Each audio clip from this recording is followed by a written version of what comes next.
साई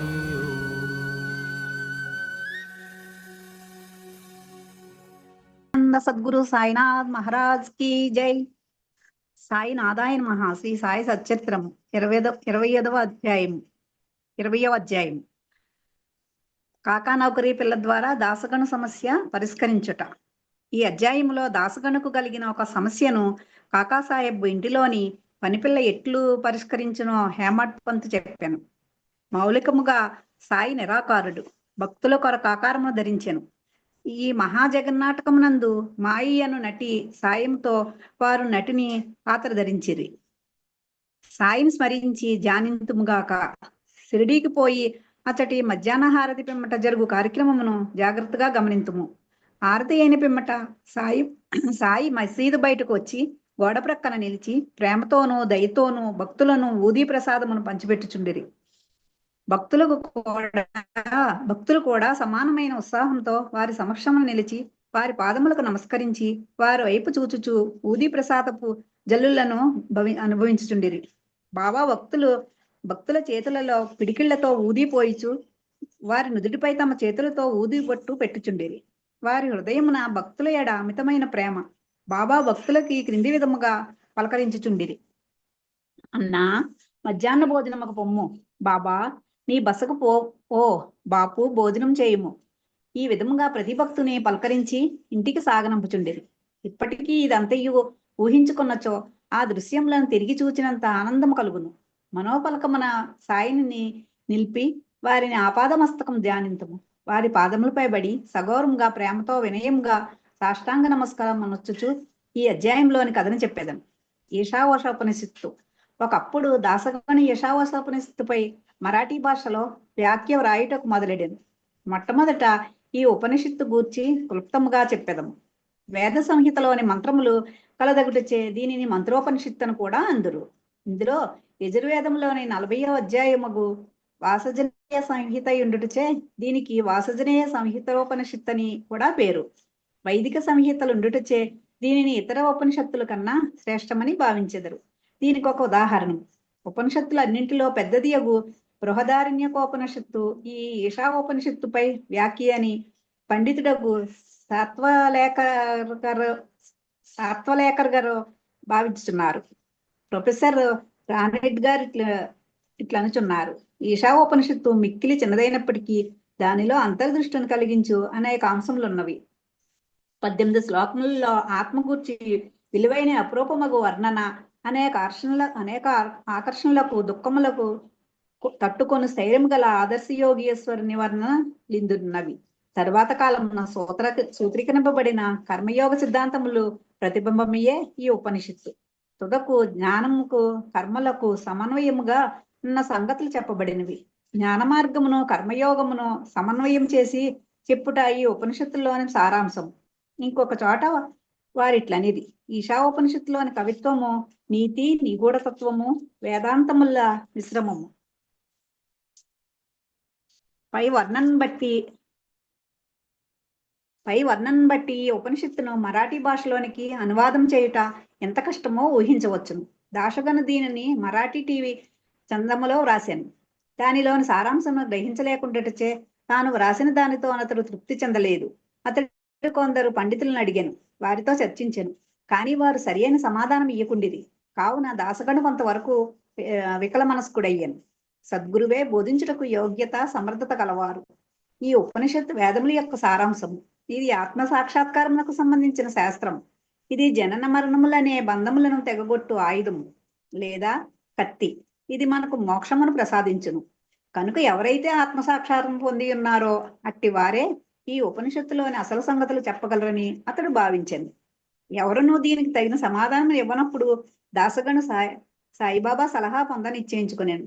అవకాశం దొరకగానే షిరిడీకి పోయి సాయిబాబాను దర్శించి వారి పాదములకు నమస్కరించి ఈశావోపనిషత్తును అర్థం చేసుకున్నట్లో తన కష్టమును చెప్పి సరి అయిన అర్థమును బోధింపమని వేడుకునేను.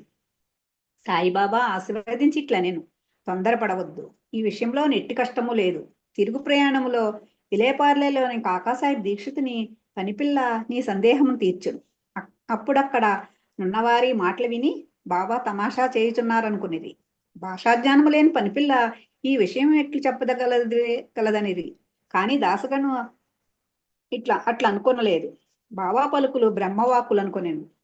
కాకా యొక్క పనిపిల్ల. బాబా మాటలందు పూర్తి విశ్వాసం ఉంచి దాసగను సిరిడీ విడిచి విలేపార్లే చేరి కాకాసాహెబ్ దీక్షిత్ ఇంట్లో బస చేశాను. ఆ మరుసటి దినం ఉదయము దాసగను నిద్ర నుంచి లేవగానే ఒక బేదపిల్ల చక్కని పాటను మిక్కిలి మనోహరంగా పాడుచుండేను. ఆ పాటలోని విషయము ఎర్రచీర వర్ణనం. అది చాలా బాగుండుననియు, దాని కుట్టుపని చక్కగా నుండుననియు, దాని అంచుల చివరలు చాలా సుందరంగా నుండుననియు ఆమె పాడుచుండేను. ఆ పాట నచ్చుటచే దాసగను బయటకు వచ్చి వినేను.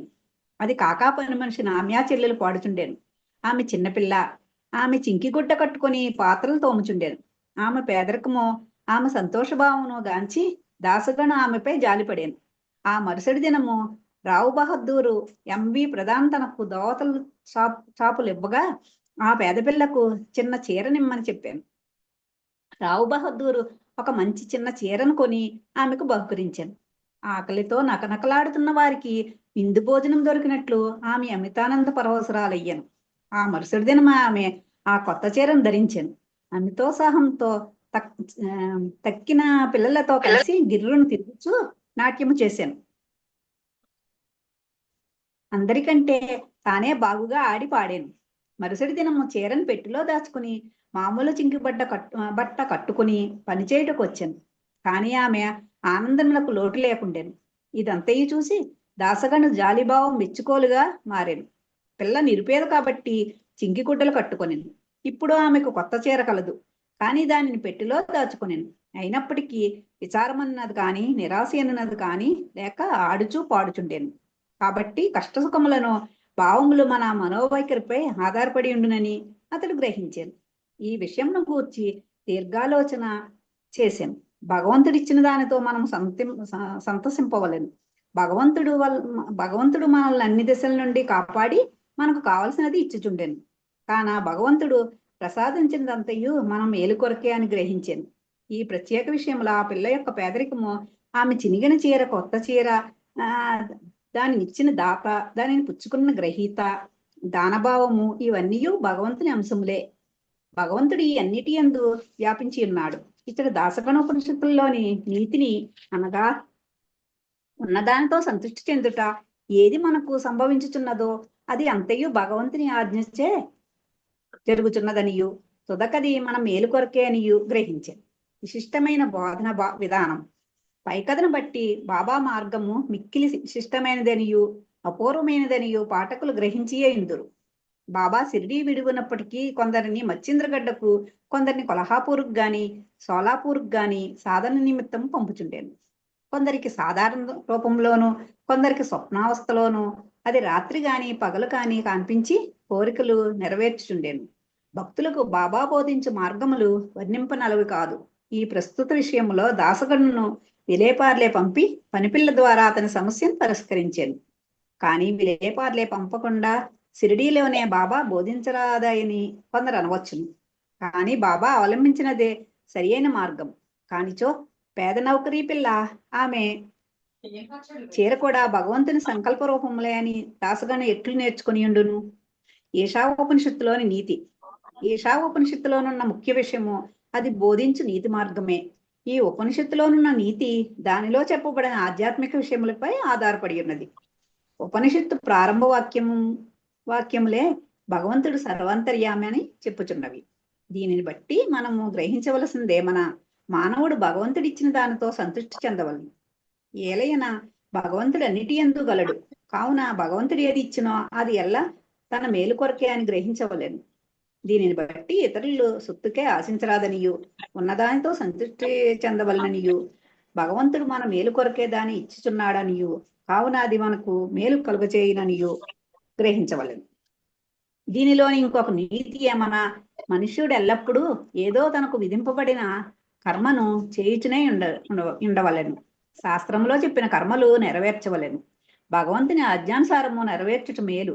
ఈ ఉపనిషత్తు ప్రకారము కర్మ చేయకుండా నుండుట ఆత్మనాశనమునకు కారణం. మానవుడు శాస్త్రంలో విధింపబడిన కర్మలు నెరవేర్చుట వలన నైష్కర్మ్యాదర్శము పొందును.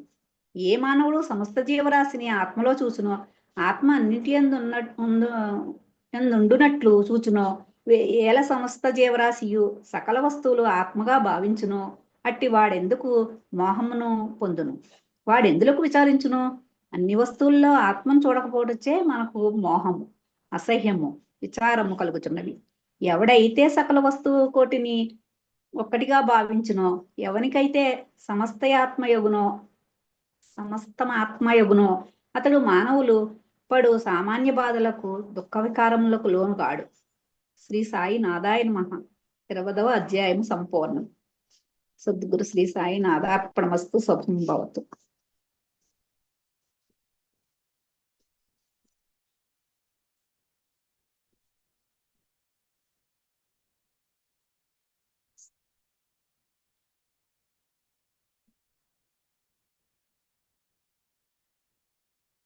सच्चिदानंद सद्गुरु साईनाथ महाराज की जय।